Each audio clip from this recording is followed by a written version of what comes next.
За високиот квалитет на годинашното издание зборува и фактот дека меѓу учесниците се поранишната светска шампионка Антоанета Стефанова со рейтинг од 2530 од Бугарија, европскиот екс-шампион Зденко Кожов 2608 од Хрватска, некогашните младински светски прваци Кирил Георгиев од Бугарија и Елтай Сафарли од Азербејџан, една од најмладите велемајсторки Александра Горјачкина од Русија и уште многу други.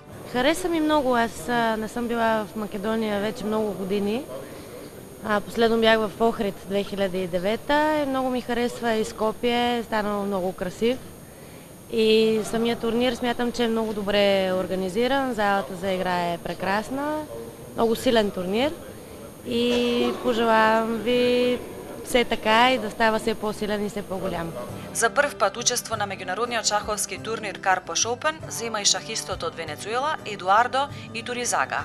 The organization all is good in this tournament. It's very good, good players, and the tournament system are good in all of aspects. Карпош Опен расте. Од околу 70 шахисти во првото издание, преку 120 во второто, стигна до дуплирање на бројот во однос на минатата година. Напоредно со масовноста расте и квалитетот, а амбицијата на организаторите е во 2015 да ги донесат 10 најдобри играчи во светот.